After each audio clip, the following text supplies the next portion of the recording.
पहले तो कपड़े उतारे जाते थे तो महाभारत हो जाता था। आज जरा हम कपड़ा पहनने का कह दें तो लोग महाभारत करने लग जाते हैं। कुछ बेटियां कुछ बहनें हमें कपड़ा पहनने का बोल रहे हो महाराज, माई लाइफ माई चॉइस, हम कुछ भी पहने। कुछ भी पहनने के चक्कर में आदमी नंगा घूम रहा है। एक बॉलीवुड के घोड़े ने नंगे होके फोटो खिंचा ली। देखो जरा समाज कहां जा रहा है, अश्लीलता की ओर। क्या पाओगे इससे? अश्लील समाज कभी राष्ट्र का निर्माण ना करेगी। इसलिए राष्ट्र का निर्माण करने के लिए चरित्र मजबूत हो, इसलिए हमारा चरित्र की पूजा है। राम जैसा चरित्र हो, राम चरित्र सुनवे को रसिया, राम लखन सीता मन बसिया। इसलिए हमारे यहां लिखी गई राम चरित्र मानस। चरित्र कैसा हो?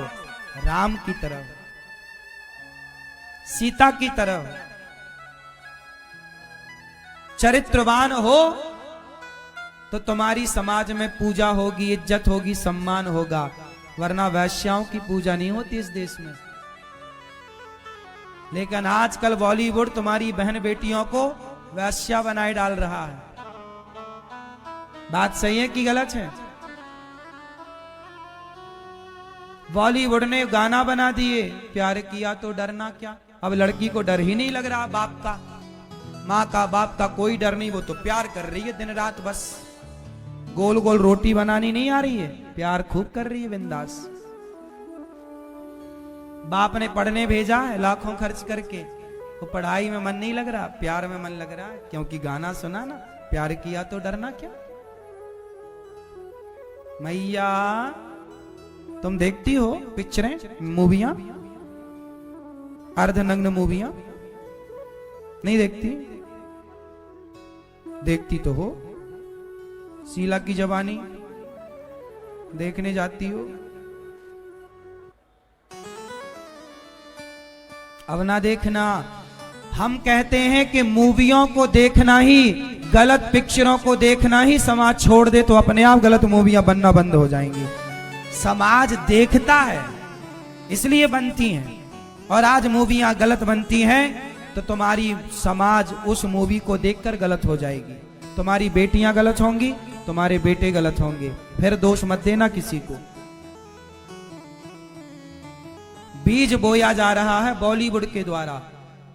इस देश को नुकसान अंग्रेजों ने, मुगलों ने जितना पहुंचाया उससे ज्यादा बॉलीवुड ने इतने कम समय में नुकसान पहुंचा दिया, 80-90 साल में।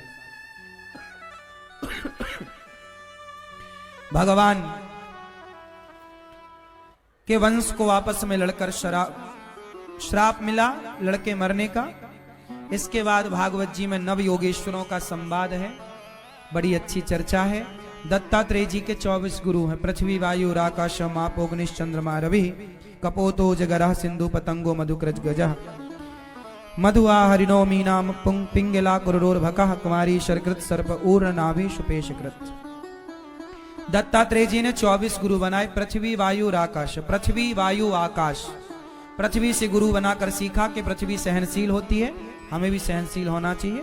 वायु को गुरु बनाकर सीखा, वायु सुगंध दुर्गंध दोनों से गुजरती है, आसक्त नहीं होती, सुख दुख दोनों में रहो, अटैचमेंट किसी से ना हो।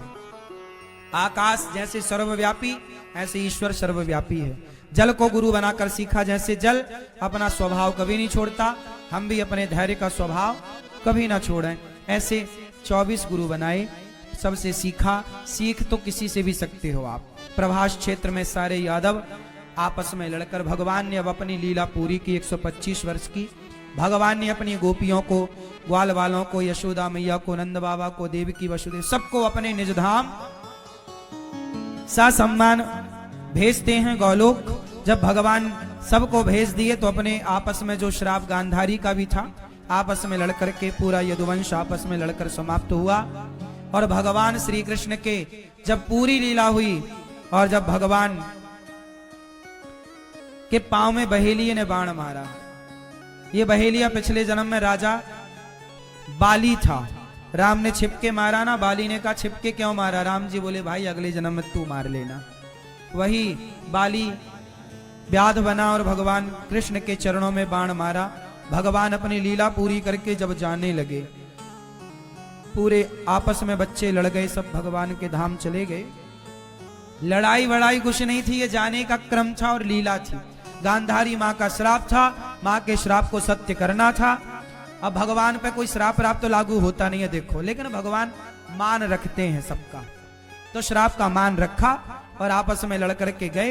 गांधारी ने यही तो कहा, जैसे हमारे बच्चे आपस में लड़के मर गए, तुम्हारा भी वंश आपस में लड़ेगा। चल मैया तेरा बात स्वीकार करते, लड़ गए, आपस में चले गए। ये लीला है, इसे ये ना सोचना कि भगवान के बच्चे आपस में क्यों लड़ रहे हैं, ये लीला थी। श्राप मिला था, उसे सत्य करना था। चले परम धाम। जब भगवान जाने लगे तो भक्तों ने कहा, प्रभु हम आपके बिना कैसे रहेंगे। भगवान बोले, हम कहीं जा छोड़ी रहे, हम भागवत जी में समा रहे। भगवान अपने 125 वर्ष की लीला पूरी करके कहीं गए नहीं, भागवत जी में समा गए। कहां समा गए? मेरी मां। इसलिए भागवत सुना करो। अभी 20 तारीख, अर्थात 20 तारीख कल ही है क्या? क्यों? कल से वृंदावन में भागवत जी के पोथी पाठ बैठेंगे। आप भी अपनी माता के लिए, पिता के लिए आप भी भागवत सुनो। जो भागवत की कथा सुनता है ना, भगवान उसकी व्यथा को सुन लेते हैं। तुम सुनो भगवान की कथा, भगवान सुनेंगे तुम्हारी व्यथा। आप भागवत सुनेंगे, निश्चिंत रहिएगा। भागवत सुनने वाला पुण्यात्मा होता है, भगवान के धाम जाता है। और जीवन में कोई जाने अनजाने में पाप हो जाते हैं